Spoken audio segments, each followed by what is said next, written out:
Bonjour et bienvenue. France Processus a accueilli Gwenola Kerglonou, responsable des systèmes d'information de l'ICAM, école d'ingénieurs présente en France et à l'international. Elle nous a présenté la manière dont la démarche Processus a été mise en place au sein de l'ICAM pour aligner le système d'information de l'école en fonction de sa stratégie. L'ICAM, c'est une école d'ingénieurs qui est répartie sur le territoire français et à l'international.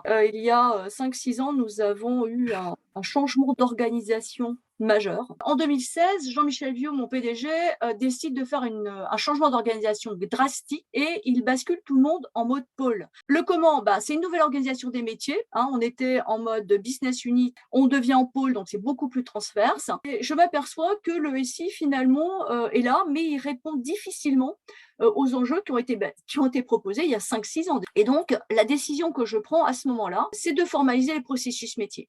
Ce qu'il faut savoir, c'est que la tradition à l'ICAM, la formalisation de l'organisation n'est pas faite. Et donc, en fait, j'ai vendu ça comme le patrimoine de l'entreprise. Du coup, la première réunion qu'on a eue avec Jean-Michel Viau, il a défini des macro-processus. Et à partir de là, nous avons écrit dans un Excel tous ces processus que nous avons fait contrôler par les métiers. On a convoqué les métiers et nous avons fait des ateliers. Je vais prendre la suite, voilà. La méthode, en fait, on se base sur une cartographie, 4 couches. Et pour pouvoir définir, en fait, cette stratégie sur 4 couches, on commence par les processus. Et donc, pour formaliser les processus, on utilise le BP, qui est une norme reconnue. Et donc, c'est la grammaire qui met tout le monde d'accord sur la définition des processus et la mise à plat, on va dire, de ces différents processus. Donc, on a utilisé cette grammaire-là avec les différents métiers pour définir en atelier les 113 processus que porte l'ICAM pour fonctionner. Donc, on a formalisé ces processus en atelier. L'objectif, c'était d'arriver à uniformiser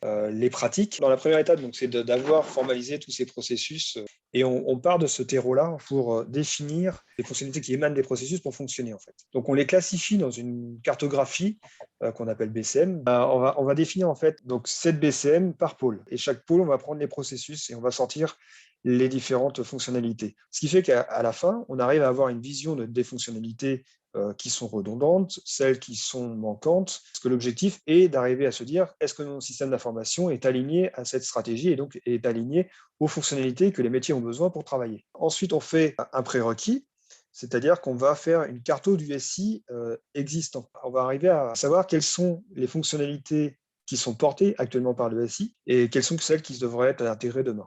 On arrive ensuite à travailler sur la cible. L'idée va être sur la cible de rationaliser les échanges et permettre que demain, qu'ils soient conçus pour être assez modulables et pouvoir s'aligner au changement de stratégie. Et l'étape d'après, c'est de se dire comment on va atteindre cette cible-là. Donc on voit là sur l'image qu'il y a des traits en rouge, donc il y a des choses qui sont pas bien au niveau du système d'information, donc on va les encapsuler dans notre démarche globale.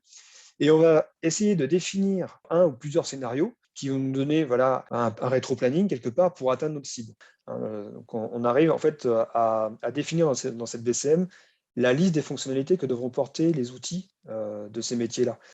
L'idée, c'est qu'ensuite, il y ait un échange entre le board, la direction, les métiers et la DSI pour arriver à définir quels sont les scénarios les plus tangibles, ou ce scénario retenu va devenir ensuite le schéma directeur du système pour le système d'information. Donc, c'est un entrant qui va nous permettre en fait de définir à 3 ans les étapes pour arriver à la cible. Je vous ai parlé de 3 ans, donc c'est effectivement un schéma directeur. Donc, je l'ai présenté une première fois au directeur. Évidemment, il y a toujours des modifications en cours de route. La suite de tout ça, on va mettre en place une revue de processus. Nous allons effectivement mettre en place une amélioration continue pour accompagner l'évolution. On va nommer des pilotes. Systématiquement, on vérifiera l'alignement des processus avec la stratégie et l'impact en fait sur les outils. La grosse difficulté quand on pilote une DSI, c'est d'avoir le courage de décommissionner. Il faut savoir que quand vous pilotez une entreprise, vous achetez des logiciels ou vous faites développer des logiciels. C'est un coût. Et un jour, en fait,